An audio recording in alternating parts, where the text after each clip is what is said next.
Bismillahirrahmanirrahim. This is Shahid Riza. Welcome to my YouTube channel. Our today's topic is historical research. History किसे कहा जाता है? History is a meaningful record of the past. जितना भी माजी में गुजर चुका, जितना भी पास्ट में जो कुछ हो चुका, उसका जितना भी रिकॉर्ड है आपके पास, वो सारे का सारा रिकॉर्ड जो है वो हिस्ट्री कहलाता है. और अगर आप उस पास्ट से रिलेटेड रिकॉर्ड के बारे में जानना चाहते हैं और कुछ मालूम करना चाहते हैं, रिसर्च करना चाहते हैं, so that research will be called as historical research. So historical research is the systematic collection and evaluation of data to describe, explain and understand actions or events that occurred in the past.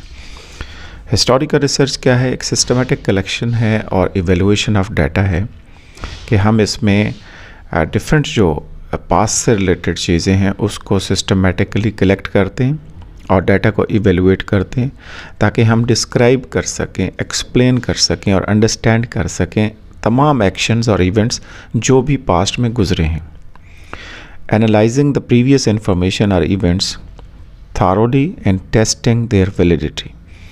हम ये करते हैं कि तमाम events जितने भी गुजर चुके हैं, हो चुके हैं प्रीवियसली पास्ट में, उनके हवाले से हम एनालाइज करते हैं इंफॉर्मेशन को और उनकी वैलिडिटी को टेस्ट करने की तरफ जाते हैं. और describes what occurred in the past. और अल्टीमेटली हमारा गोल क्या होता है हिस्टोरिकल रिसर्च का कि हम डिस्क्राइब करना चाहते हैं कि पास्ट में, माजी में क्या कुछ हुआ है. So all this is related to historical research. तो यहाँ हम देखने जा रहे हैं सम एग्जांपल्स और we can say types of historical research studies. तो कौन से डिफरेंट टाइप्स हैं इसके हवाले से हम कुछ एग्जांपल्स यहाँ पे देखते हैं. Number 1 is called bibliographic. Bibliographic में आप देखते हैं contributions of eminent educators, philosophers and scholars, कि जो भी माहिरीन थे या अपने अपने दौर के एक्सपर्ट समझे जाते थे, मशहूर लोग थे, एजुकेटर्स हो सकते हैं, वो फिलासफर्स हो सकते हैं, वो स्कॉलर्स हो सकते हैं, उनकी कंट्रीब्यूशंस क्या है, इस हवाले से आप हिस्टोरिकल रिसर्च करना चाहते हैं. और दूसरे नंबर पे आता है हिस्ट्री ऑफ आइडियाज़, यानी आप डिफरेंट आइडियाज़ के बारे में जानने की कोशिश करते हैं. इसमें टीम टीचिंग हो सकती है, for example mastery learning approach कैसे रही, मॉनिटोरियल सिस्टम कैसे था, इसके बारे से आप हिस्टोरिकल रिसर्च करना चाहते हैं और जानना चाहते हैं कि डिफरेंट आइडियाज़ डिफरेंट वक्तों में किस तरीके से अप्लाई होते रहे. Number 3 is history of institutions and organisations. आप ये जानने की कोशिश करते हैं कि डिफरेंट जो अदारे हैं, जो इंस्टीट्यूशंस हैं या ऑर्गेनाइजेशंस हैं, उन्होंने किस तरीके से अपना रोल प्ले किया, उन्होंने किस तरीके से प्रोग्रेस की, या अगर कहीं पे कमी थी तो उसकी वजूहात क्या थी. फॉर एग्ज़ाम्पल अलीगढ़ यूनिवर्सिटी ने किस तरीके से अपना रोल प्ले किया और पास से रिलेटेड आप उसके बारे में जायज़ा लेना चाहते हैं. HEC हायर एजुकेशन कमीशन कब कायम हुआ, उसके ऑब्जेक्टिव्स क्या थे, उसका रोल क्या है एजुकेशन सेक्टर में, हायर एजुकेशन की तरफ. इसी तरीके से यूनेस्को है, एट्सट्रा. इस हवाले से आप डिफरेंट इंस्टीट्यूशंस और ऑर्गेनाइजेशन की हिस्ट्री के हवाले से, उनके रोल के हवाले से और उनके काम के हवाले से जानने की कोशिश करते हैं. तो अब हम देखने जा रहे हैं कुछ स्टेप्स जो हिस्टोरिकल रिसर्च करते हुए आपको एज ए रिसर्च जहन में रखने होंगे, which are very important to understand. Number 1 है defining problem. Number 2 is data collection. Number 3 is summarizing and evaluating material and the number 4 is presenting information. ये वो 4 बुनियादी स्टेप्स हैं जो एक रिसर्चर के जहन में होने चाहिए जब वो हिस्टोरिकल रिसर्च को करने जा रहा होगा. Number 1 is defining problem. जैसे आप जानते हैं कि कोई भी रिसर्चर किसी भी तरह की रिसर्च करे तो उसके लिए ज़रूरी है कि पहले उसके पास एक रिसर्च प्रॉब्लम होना चाहिए, एक इशू होना चाहिए. तो सिमिलरली हिस्टोरिकल रिसर्च करते हुए भी आपके पास रिसर्च प्रॉब्लम होना चाहिए, उसको आपने डिफ़ाइन करना है. और डिफ़ाइन कैसे करना है? Clearly. Problem should be innovative, that should be clearly stated, concisely stated, that should be understandable, that should be simple, interested. और इसकी कुछ एग्जांपल्स यहाँ पे मैंने दी हैं. A historical study of the determinants of Islamic educational system.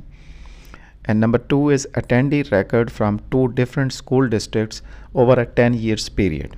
कि Islamic education system कैसा था पास से रिलेटेड किसी दौर को ले सकते हैं आप और उसमें आप इस्लामिक एजुकेशन सिस्टम का मुतालिया कर सकते हैं. फॉर एग्ज़ाम्पल आप ये दे सकते हैं कि हज़रत मोहम्मद सल्लल्लाहु अलैहि वसल्लम के दौर में इस्लामिक एजुकेशन सिस्टम कैसा था, तो ये हिस्टोरिकल रिसर्च कर रहे होंगे आप। इसी तरह से सेकंड एग्जांपल में आप ये देखने जा रहे हैं कि 2 डिफरेंट स्कूल डिस्ट्रिक्ट्स में पिछले 10 साल के दौरान अटेंडी रिकॉर्ड क्या था, यानी टीचर्स का अटेंडेंस रिकॉर्ड ले सकते हैं, स्टूडेंट्स का ले सकते हैं, कैसा रहा। और ये डिपेंड करता है कि आप कौन से 2 स्कूल डिस्ट्रिक्ट लेते हैं और कौन सा पीरियड लेते हैं, यानी वो 10 साल कौन से लेते हैं। मसलन आप 1960 to 70 ले रहे हैं, 1970 to 80 ले रहे हैं, या 1980 to 90 ले रहे हैं। तो दूसरा स्टेप जो इसमें आता है हिस्टोरिकल रिसर्च में, after defining problem, that is data collection. अब आपने रिसर्च प्रॉब्लम को डिफ़ाइन कर लिया, आप नेक्स्ट स्टेप की तरफ जाते हैं, आप डाटा कलेक्ट करना चाहते हैं। So it is related to locating relevant sources of historical research, यानी आपको हिस्टोरिकल रिसर्च के हवाले से जो डाटा लेना है उसके सोर्सेज क्या हैं। अब वो रेलेवेंट सोर्सेज ढूंढेंगे आप। तो इसमें हम आगे जाके देखते हैं कि कैसे आप डाटा कलेक्ट करेंगे। थर्ड स्टेप जो होता है इसमें, वो होता है समराइजिंग एंड इवेलुएटिंग मटेरियल। जब डाटा कलेक्ट कर लेते हैं, देन कम्स कि आपने उसको समराइज़ कैसे करना है, उसका एनालिसिस करना है, उसका इवेलुएशन कैसे करनी है उस मटेरियल की। तो इसको हम डिटेल में आगे देखेंगे। Number 4 is presenting information. जब सारा काम हो जाता है तो आखिर में आप इन्फॉर्मेशन, वो मालूमात जो आपके पास आई होती हैं आफ्टर कंडक्टिंग हिस्टोरिकल रिसर्च, आप चाहते हैं कि उसको दूसरों तक पहुंचाया जाए, उसको प्रेजेंट किया जाए उस इन्फॉर्मेशन को। और इस तरह से आप हिस्टोरिकल रिपोर्ट राइटिंग करते हैं। तो वो कैसे की जाती है, कौन से पॉइंट्स को जहन में रखना होगा, ये आगे जाके हम देखते हैं। Here comes data collection. आपने डाटा कलेक्शन करनी है तो किस तरीके से आप डाटा कलेक्शन करेंगे।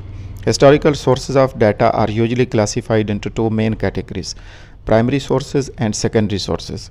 जो डाटा आपने लेना है, जो हिस्टोरिकल सोर्सेज ऑफ डाटा हैं, उनको 2 कैटेगरीज में क्लासिफाई किया जाता है, उसको तकसीम किया जाता है। पहले कहलाते हैं प्राइमरी सोर्सेज और दूसरे नंबर पे आते हैं सेकेंडरी सोर्सेज। तो अब हम देखने जा रहे हैं कि प्राइमरी सोर्सेज क्या होते हैं। प्राइमरी सोर्सेज को आई विटनेस अकाउंट कहा जाता है और ये फर्स्ट हैंड इंफॉर्मेशन मिलती है आपको, यानी उन लोगों से आप मालूम करने की कोशिश कर रहे हैं, आप उन लोगों से डाटा ले रहे हैं, मालूमात ले रहे हैं, इन्फॉर्मेशन ले रहे हैं जो मौके पे मौजूद थे, जो किसी ख़ास पीरियड में, उन सालों में जिससे रेलेवेंट आपकी रिसर्च है उसमें मौजूद थे वो। और वो अगर आप अब मौजूद हैं तो उनसे आप जानने की कोशिश करते हैं, उनसे आप मालूम करते हैं, उनसे इन्फॉर्मेशन इकट्ठी करते हैं। तो इसे कहते हैं प्राइमरी सोर्स। वो शख्स प्राइमरी सोर्स कहलाता है, उसकी इन्फॉर्मेशन फ़र्स्ट हैंड इन्फॉर्मेशन कहलाती है। और ये जो इन्फॉर्मेशन फ़र्स्ट हैंड इन्फॉर्मेशन होती है, ये अगर आपको मिल जाए तो it is more reliable and valid as compare to secondary sources. तो इसमें रिमेन्स और रिलिक्स हो सकते हैं which are associated with different persons, groups, periods और इवेंट्स। रिमेन्स और रिलिक्स कहते हैं कि कुछ चीज़ें जो किसी भी पर्सनस के हवाले से या इवेंट के हवाले से या किसी बिल्डिंग के हवाले से जो आपकी रिसर्च स्टडी में शामिल हैं चीज़ें, उससे रेलेवेंट होती हैं, रिलेटेड होती हैं, उसे रिमेन्स कहते हैं, रिलेक्स कहते हैं। मसलन आप कायद-ए-आज़म की हिस्ट्री के बारे में जानना चाह रहे हैं, उनका स्टाइल कैसा था, उनका ज़िंदगी गुजारने का तरीका कैसा था। अब ज़ाहिर है कायद-ए-आज़म मोहम्मद अली जिन्ना की डेथ हो गई है, तो उसके बाद कुछ चीज़ें ऐसी मौजूद हैं कि जिनसे आप डाटा लेकर अपनी हिस्टोरिकल रिसर्च में उसकी हेल्प ले सकते हैं। इसे रिमेन्स एंड रिलिक्स कहते हैं, यानी वो चीज़ें जो एसोसिएट हैं डिफरेंट पर्सन से। मसलन उनकी गाड़ी मिल सकती है, उनका घर मिल सकता है जहाँ पे वो आराम फरमा होते थे, उनकी टेबल होगी, उनकी चेयर होगी, उनका बेड होगा, उनकी ऐनक होगी, तो ये उनका पेन होगा, उनके कागज़ होंगे, डायरी होगी। तो ये सारी चीज़ें जो रिलेटेड हैं, एसोसिएटेड हैं उस पर्सन से जिसके बारे में आप जानने की कोशिश कर रहे हैं, मालूमात ले रहे हैं, डाटा ले रहे हैं, तो ये चीज़ें रिमेन्स और रिलेक्स कहलाती हैं। ये हेल्प करती हैं आपको डाटा के हवाले से। तो जो इन्फॉर्मेशन आपको मिलती है इसमें, जैसे हम पहले डिस्कस कर चुके हैं कि आई विटनेस अकाउंट होता है इवेंट्स का, और ये ऑरली भी मिल सकती हैं आपको, रिटन फॉर्म में भी मिल सकती हैं, यानी कोई रिकॉर्डिंग भी मिल सकती है ओरिजिनल, जिसमें कोई बात कही गई थी, कोई तकरीर की गई थी, कोई बात डिस्कस की गई थी, या रिटन फॉर्म में भी आपको मिल सकती हैं। ये found in public records and legal documents. Public record हो सकते हैं, वो लीगल डॉक्यूमेंट्स हो सकते हैं। मिनट्स ऑफ द मीटिंग्स, यानी डिफरेंट जो मीटिंग्स होती हैं उसको, उसके जो पॉइंट्स होते हैं खास उसको तहरीर किए जाते हैं, इसको कहा जाता है मिनट्स ऑफ द मीटिंग्स। तो जो हिस्टोरिकल रिसर्च आप कर रहे हैं, पहले जितनी भी मीटिंग्स होती थी या हुई होंगी जिससे डाटा आपको लेना है जिसके बारे में, तो उनकी जो तहरीर है, जो मिनट्स ऑफ द मीटिंग्स हैं, उससे भी आपको डाटा मिल सकता है कि क्या बातें डिस्कस हुई थी, मीटिंग किस हवाले से हुई थी और कौन कौन से पॉइंट्स डिस्कस किए गए थे, कौन से एक्शंस लेने की बात हुई थी। इसी तरीके से कॉर्पोरेट रिकॉर्ड्स हैं, रिकॉर्डिंग्स हैं, डिफरेंट रिकॉर्डिंग्स मिल सकती हैं आपको, और लेटर्स मिल सकते हैं, डायरीज़ हो सकती हैं, जर्नल्स हैं, ड्राइंग्स हैं, ऑफिशियल रिकॉर्ड्स हैं, डीड्स हैं, एट्सेट्रा। तो ये सारी चीज़ें आपको हेल्प आउट कर सकती हैं रिलेटेड टू डाटा कलेक्शन। और अगर हम यूनिवर्सिटी की बात करें, एजुकेशन सेक्टर में बात करें, आप यूनिवर्सिटी लेवल पे रिसर्च कर रहे हैं, जो डिफरेंट यूनिवर्सिटी की जो वेबसाइट्स हैं उस पे आर्काइव्स मौजूद हैं जहाँ पे डाटा रखा होता है, वो भी आप लोकेट कर सकते हैं। और यूनिवर्सिटीज़ की जो लाइब्रेरीज़ हैं उसमें भी डाटा आपको मिल सकता है। Then come secondary sources. तो सेकेंडरी सोर्सेज वो सोर्सेज हैं जो सेकेंड हैंड इंफॉर्मेशन कहलाते हैं, यानी अगर आपको आई विटनेस अकाउंट नहीं मिलता, आपको वो शख्स नहीं मिल रहा जो मौजूद था उस इवेंट में, उस पीरियड में, उस वक्त में, तो फिर उसने जो बात किसी और को कही होगी उनसे आप मिलेंगे और जानेंगे कि उस शख्स ने क्या कहा था। तो ये जो इन्फॉर्मेशन आपको मिल रही है ये सेकंड हैंड इन्फॉर्मेशन कहलाती है। और इसमें इंसाइक्लोपीडियाज़ आ जाते हैं या किताबें लिखी हुई हैं, बुक्स हैं, जर्नल्स हैं, et cetera. These are the reports of people who related the testimony of an actual witness of an event और actual participant in the same. यानी जो अभी हमने बात की है कि एक्चुअल जो विटनेस थे किसी इवेंट के वो मौजूद नहीं है, लेकिन उन्होंने दूसरों तक जो रिपोर्ट पहुंचाई, जो बात की, उनसे आप मालूम कर रहे हैं। तो सिमिलरली जैसे पहले हमने डिस्कस किया था कि ये ओरल फॉर्म में भी हो सकती है, ये रिटन फॉर्म में भी हो सकती है, और ये second hand account of event कहलाते हैं। And these are less reliable and valid as compare to primary sources. और ये तब यूज़ किए जाते हैं जब फर्स्ट हैंड इन्फॉर्मेशन आपको न मिले। It can be found in text books, encyclopedias, journal articles, newspapers, biographies and other media such as films और टेप रिकॉर्डिंग्स। तो ये वो ज़राए हैं जहाँ से आपको सोर्सेज हैं, जहाँ से आपको सेकेंडरी सोर्सेज के हवाले से आपको डाटा मिल सकता है। अब हम नेक्स्ट स्टेप की तरफ जाएंगे जिसे आप डिफरेंट अदर रिसर्चेस में एनालिसिस ऑफ डाटा कहते हैं, और यहाँ पे हिस्टोरिकल रिसर्च में टेक्निकली हम इसको बोलते हैं क्रिटिसिज्म ऑफ डाटा। जो डाटा कलेक्ट किया है आपने, अब उसका तजिया करना है, आपने जायज़ा लेना है और तनकीदी जायज़ा लेना है, इसे कहा जाता है क्रिटिसिज्म ऑफ डाटा। तो ये जो क्रिटिसिज्म करते हैं आप, जो भी मालूमात आपको मिली हैं और जानने की कोशिश करते हैं कि ये ठीक हैं, ये ठीक नहीं है, ये वही हैं जो मैं लेना चाह रहा था, ये वो नहीं है, तो इसे क्रिटिसिज्म कहा जाता है। तो ये दो तरह का होता है, एक को एक्सटर्नल क्रिटिसिज्म कहा जाता है और दूसरे को इंटरनल क्रिटिसिज्म बोलते हैं। एक्सटर्नल क्रिटिसिज्म में आप क्या देखते हैं कि जो डाटा आपको मिला है उसमें ये जानने की कोशिश करते हैं क्या ये वही है जो मुझे रिक्वायर्ड था, जेन्युइननेस ऑफ डाटा की बात करते हैं। External criticism in historical research evaluates the validity of the document, this is where, when and by whom it was produced.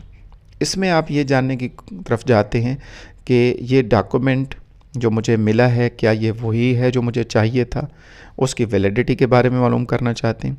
और फिर उसमें ये देखते हैं कि ये कहाँ प्रोड्यूस हुआ, कब प्रोड्यूस हुआ और किसने प्रोड्यूस किया, who wrote the document, purpose क्या था, व्हेन एंड वेयर, कंडीशंस क्या थी, और डिफरेंस इन वर्जन। अगर आपको एक से ज़्यादा वर्जन उसको मिलते हैं तो उसमें आप देखते हैं कि करेक्ट वर्जन कौन सा है, जेन्युइन वर्जन कौन सा है। तो ये एक्सटर्नल क्रिटिसिज्म कहलाता है। मसलन मुझे डायरी चाहिए किसी की भी, जो पास से रिलेटेड कोई भी फ़र्द हो सकता है, तो सबसे पहले मैं ये देखूंगा कि जो मुझे डायरी मिली है क्या ये वही उसी शख्स की है जो मुझे रिक्वायर्ड थी। तो ये जो काम आप कर रहे हैं इसे कहेंगे external criticism, genuineness of data. It primarily deals with the data relating to form and appearance rather than meaning of contents. तो इसमें आप अपीयरेंस की तरफ जाते हैं, ज़ाहिरी उसमें ये देखते हैं कि रिक्वायर्ड जो चीज़ थी वो मिली है या नहीं, उसके मीनिंग ऑफ कंटेंट पे नहीं जाते। मीनिंग ऑफ कंटेंट आप देखते हैं इंटरनल क्रिटिसिज्म में, वो आगे जाके हम बात कर रहे हैं। तो इंटरनल क्रिटिसिज्म क्या है, इसमें आप जो भी कंटेंट आपको मिला है, जो भी डाटा आपको मिला है, उसकी एक्यूरेसी को देखना चाहते हैं। आप उसके अंदर जाएंगे, आप उसके कंटेंट को देखने की तरफ जाएंगे। Internal criticism evaluates the meaning, accuracy and trustworthiness of the content of the document. इसमें आप क्या करेंगे कि जो भी डॉक्यूमेंट और कंटेंट आपको मिला है उसमें उसके मीनिंग्स के बारे में गौर करेंगे, उसकी एक्यूरेसी के बारे में गौर करेंगे और उसमें जो लिखा गया है उसकी ट्रस्टवर्दीनेस के बारे में बात करेंगे। और उसमें आप देखेंगे कि कॉम्पिटेंस ऑफ द ऑथर, यानी जो लिखने वाला था, जो तहरीर करने वाला था, जो मुसन्निफ़ था, जिसकी ये तहरीर है, जिसका ये डॉक्यूमेंट है, उसकी कॉम्पिटेंस लेवल क्या था, वो कितना कॉम्पिटेंट था लिखने में, उसके पास कितनी महारत थी, कितना नॉलेजेबल पर्सन था। और साथ इसके देखेंगे कि general reputation of the author, यानी उस लिखने वाले की, उस ऑथर की जनरल रेपुटेशन क्या थी, रेप्यूट क्या थी, लोग उसके बारे में क्या कहते थे, वो जो लिखता था ठीक लिखता था या नहीं। इसके बाद आप देखेंगे ऑनेस्टी ऑफ द ऑथर, यानी ऑथर की ऑनेस्टी क्या थी, उसकी ईमानदारी का लेवल क्या था, वो जो कुछ लिखता था ठीक लिखता था या गलत लिखता था। उसकी तहरीरों के हवाले से लोगों की राय क्या है, लोग उसको किस तरह से देखते थे, वो अपने दौर में कितना मशहूर था और किस हवाले से मशहूर था, किस हवाले से जाना पहचाना जाता था। So all this is related to honesty of the author. तो आखिरी स्टेप होता है प्रेजेंटिंग इन्फॉर्मेशन। जब आपने सारा काम कर लिया तो आखिर में आप चाहते हैं कि उस इन्फॉर्मेशन को, मालूमात को, अपने रिसर्च को दूसरों तक पहुंचाएं। तो अब आप यहाँ पर हिस्टोरिकल रिपोर्ट राइटिंग करना चाहते हैं, तो उसको कैसे किया जाएगा, कुछ पॉइंट्स हम डिस्कस करते हैं। सबसे पहले है चैप्टराइजेशन, यानी आप चैप्टर वाइज तकसीम कर देते हैं लिखते हुए अपने रिसर्च स्टडी को। यानी आपने 5 चैप्टर बनाए हैं, 7 बनाए हैं, 10 बनाए, तो हर चैप्टर में क्या क्या होगा। और फिर second step is organisation of material. आप पूरी रिसर्च रिपोर्ट में अपने कंटेंट को, मटेरियल को किस तरीके से ऑर्गेनाइज करेंगे और हर चैप्टर में क्या क्या आना है, किस तरीके से मवाद आपने शामिल करना है। Third one is language and style, यानी लैंग्वेज के बारे में आप ये देखेंगे कि जो लैंग्वेज आप यूज़ कर रहे हैं वो रीडर के लिए इतनी सादा हो कि वो उसको अंडरस्टैंड कर पाए, कि लैंग्वेज जो यूज़ कर रहे हैं वो अप्रोप्रिएट होनी चाहिए, वो मुनासिब होना चाहिए, वो सादा होनी चाहिए। आपका रीडर जो आपके रिसर्च पढ़ने जा रहा है उसको, उसमें इंटरेस्ट डेवलप हो, वो मोटिवेटेड रहे। स्टाइल आपका अपीलिंग होना चाहिए, इंटरेस्टिंग होना चाहिए, ताकि आप अपने रीडर की इंटरेस्ट को कैप्चर कर सकें और उसकी तवज्जो को अपने रिसर्च स्टडी की तरफ लेके आ सकें। और फिर आता है सीक्वेंस, यानी स्टेप बाय स्टेप सीक्वेंस के आपने किस तरीके से डिफरेंट इवेंट्स को प्रेजेंट करना है, डिफरेंट बातों को उसमें लिखना है, उसका सीक्वेंस क्या होना चाहिए। और आखिर में, लास्ट में, आपने जहाँ जहाँ से वो मटेरियल लिया था, जो डाटा आपने कलेक्ट किया था, उसके जो सोर्सेज थे उसके रेफरेंसेस देने होंगे। यानी आपने प्राइमरी सोर्स से डाटा लिया या सेकेंडरी सोर्स से लिया, आपने बुक्स से लिया, इंसाइक्लोपीडिया से लिया, टेप रिकॉर्डिंग से लिया, या आपने आर्काइव से लिया, कहीं से भी आपने डाटा लिया, तो उसके प्रॉपर रेफरेंसेस आपने एंड के ऊपर लिख देने होते हैं। तो ये थी हिस्टोरिकल रिसर्च, और मैं उम्मीद करता हूँ कि आपको आज की वीडियो में हिस्टोरिकल रिसर्च के हवाले से काफ़ी इन्फॉर्मेशन मिली होगी। Thank you once again for watching my YouTube channel.